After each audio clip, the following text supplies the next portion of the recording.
It is the Pacers and the Cleveland Cavaliers. It is game 4 of the series, and this is a pivotal game because the Pacers right now hold a 2-1 lead. They won both games in Cleveland, but then Cleveland came back and took one at Gainbridge Fieldhouse on Friday night. The Cavaliers look to even up the score by getting one at Gainbridge tonight in game 4.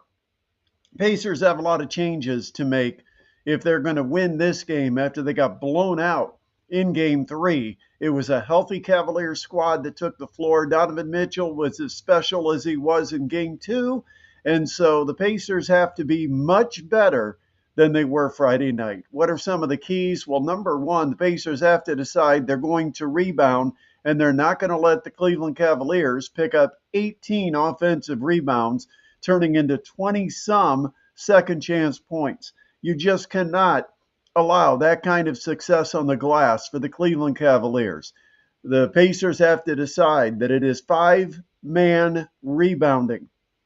Every guy has to pick a body, keep them away. And it doesn't matter if they're 30 feet from the basket or if they're 5 feet from the basket, because where Cleveland is having the most success is tip outs and long rebounds, because they're able to tip it out.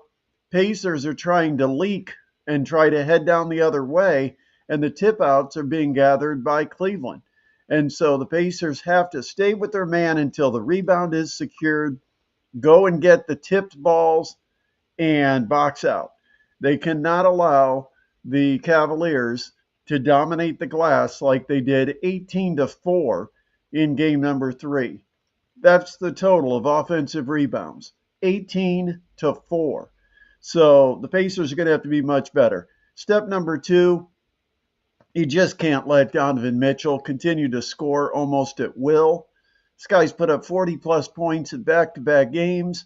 He's taking advantage of the Pacers' defensive matchups.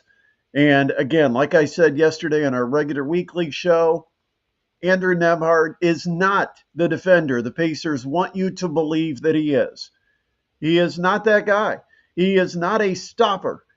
And Jalen Brunson proved it against him last year. And so far in this series, Donovan Mitchell's been taking him to task.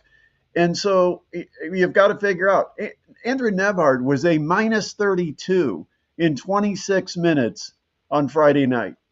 He was worse than a -1 per minute. That's awful. And a lot of it is just he's got to take care of things at the defensive end. Now, if Nembhard can balance that by hitting some three-point shots, great. He may have some value on the court, but didn't hit enough of them Friday and didn't do anything to stop Donovan Mitchell. And the big problem is the way the Pacers are playing the ball screen 35 to 40 feet from the basket. You cannot chase the screen. You cannot, when Mitchell goes off that screen, you can't follow Mitchell around the screen, because once you're on the backside of Mitchell, he's got full control of the possession. And he has been scoring by taking it into the paint, keeping Nembhard on his backside, and then getting a floater or finishing at the rim, depending on how the defense aligns. And if the defense converges, then he's got a kick out. You got guys like Max Strus sitting out there just waiting to launch a three-pointer. Pacers have to come up with a better defensive scheme. Putting Nembhard man-to-man on Mitchell, not the idea that works. So I think you might have to move Nembhard over to Garland and put Aaron Nesmith on Donovan Mitchell. Pacers have to shoot the ball better. 30% at home for a team that kind of lives and dies by the three, not good enough.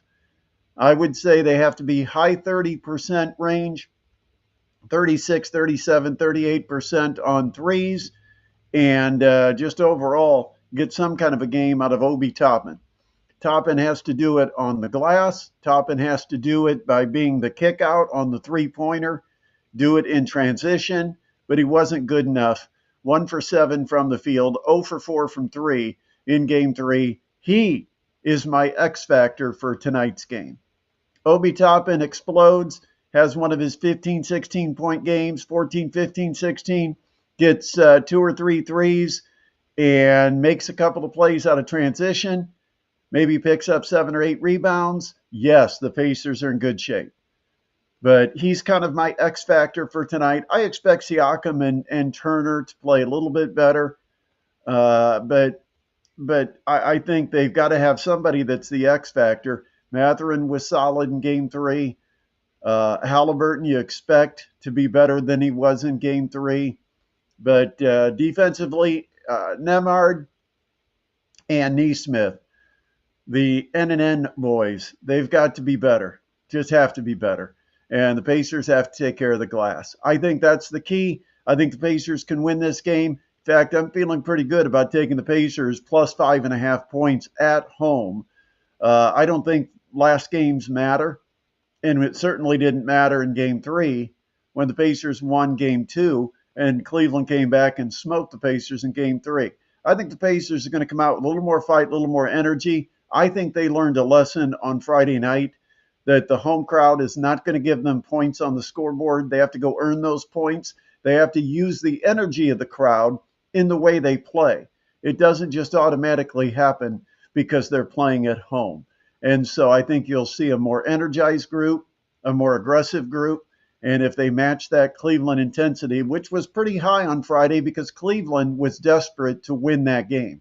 There was no way Cleveland was going to feel good about being down 3-0 in the series.